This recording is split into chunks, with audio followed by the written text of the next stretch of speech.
Hello students, welcome to this video lecture on state space model of an isolated system. So earlier already we have discussed about what is meant by isolated system.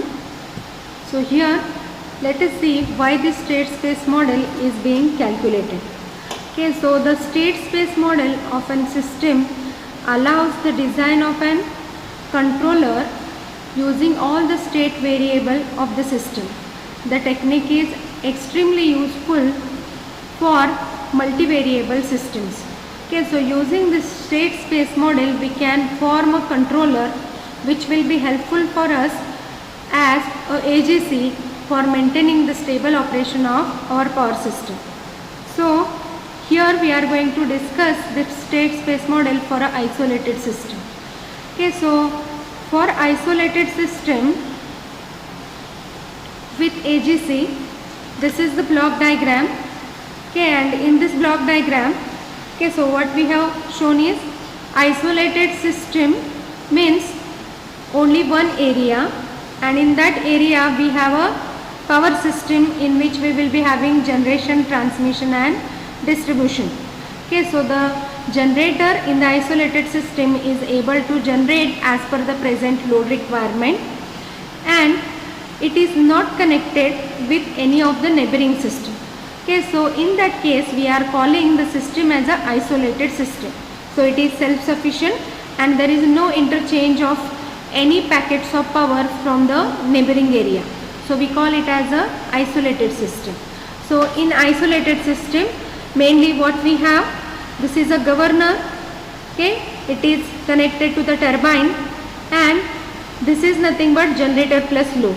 So here we have represented this block diagram in terms of the mathematical modeling of governor, turbine and generator plus load. Okay, so the isolated system with AGC is shown in this figure. We have already seen this in our earlier discussion. The S domain equations can be given like this. Okay, so here we are writing the equation for omega s, which is nothing but the output, you can say, of this block diagram. Okay, and what is that output? Delta omega s means it is nothing but change in the frequency taking place in the power system or change in the speed taking place in the power system. Okay, so this is the output, you can say. Okay, so that depends upon the various factors as shown in this equation. Okay, so it depends upon 1 upon 2hs plus d, which is the mathematical model for generator plus load, multiplied by delta Pm S minus delta Ls. Okay, so this is equal to delta omega. So now for which we get the simplified form, okay, as this equation. Okay, then further we are simplifying the equation further in this form and we are rewriting it for delta omega s once again. For the turbine we have delta PVS into 1 over 1 plus T of TR is equal to delta PMS. So now what are these two? You can see that turbine is this block and to this block delta PV is nothing but the input. Okay, so 1 upon 1 plus STRT. T of TR is nothing but turbine's time constant, or this block is the mathematical modeling of the turbine, and this delta PM is nothing but the output of the turbine. Okay, or you can call it as a mechanical output of the turbine, which in turn will be connected to the generator. Okay, and this delta PVS is nothing but the output of governor, okay, which is given as input to the turbine. So in terms of its input and its mathematical formulation, we have represented output of the turbine.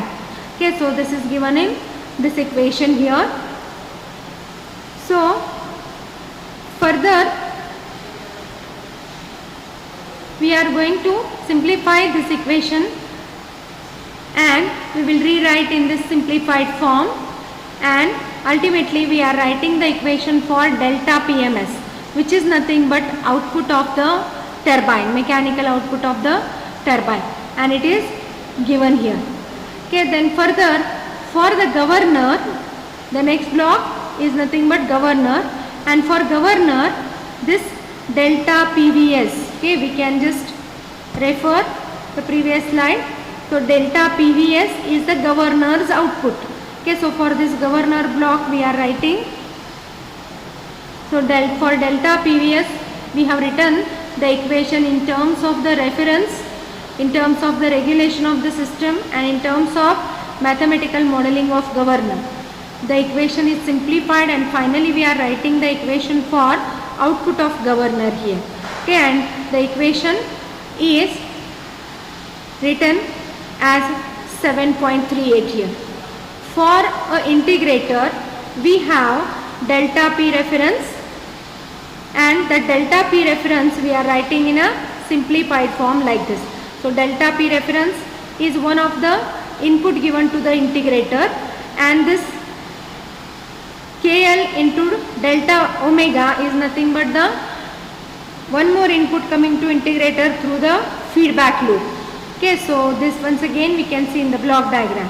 Okay, so in that form we have written this for the integrator block, and this is equation number 7.39. So further these all equations, okay, equation number 7.36, 37, 38 and 39, these equations we call them as the state equations, and we can define the state vector in time domain as this. Okay, so this x is nothing but the state vector, and the state vector depends upon totally delta omega, delta PM, delta PV and delta P reference. So total 4 parameters, okay, upon which this vector, state vector x depends upon. So based on that we are defining this state vector. So these 4 state vectors are the important inputs and output of our previous block diagram. Here you can see delta P reference, delta PV, delta PM and delta omega. Okay, so depending upon these 4 we have written our state variable x. Okay, so this state variable x is defined, and as equation number 36 to 39 already we have derived the equation for these 4 variables also. So using the state equations, let us see how can we write the state vector now. So the external input, one more external input is considered here, and that is nothing but delta PL. So delta PL is nothing but change in the load power taking place, and this now the state equations can be transformed into the time domain and written in the matrix form like this. Okay, so these are the 4 variables upon which the state vector depends, and using the equation for each of these 4 individual vectors we have written this matrix. Now this is in the standard form of the state space model. Okay, so how can we write the equation for it? X of t, which is nothing but the state vector. It is equal to A into X of t plus B into U of t. So A is nothing but this matrix here. This X of t is nothing but this matrix here. This is matrix B, and U of t is nothing but delta PL. Okay, so here it is written once again. The equation x of t is a state vector, u of t is a input vector, y of t is nothing but the output vector. Okay, so like this equation 7.42. Okay, so in this equation we have expressed the state space model for a isolated power system. Then in this equation, this x of t we can elaborate, and we can write it as a state vector, okay, which depends upon these 4 parameters of our block diagram. Okay, in the time domain we are expressing it. Then further, u of t, which we are calling as an input vector, it is nothing but delta PL. It is nothing but change in the load power taking place in our power system. Okay, so that is nothing but the input, and the y of t, which is the output vector, it is nothing but delta omega. So in our block diagram, we have seen that output of this block diagram is this delta omega s. Okay, so that we are representing as y of t here. Okay, so this is all about the state space model of an isolated power system. Okay, so what are the various parameters upon which the state space model depends, that we saw taking the help of the block diagram of isolated power system. Okay, so this state space vector will help us to form the controller for the AGC, which will be used for this isolated power system in order to maintain the voltage and frequency to the rated value. Okay, so using this state space model, we can just help the planning engineer to design the controller used for this isolated power system.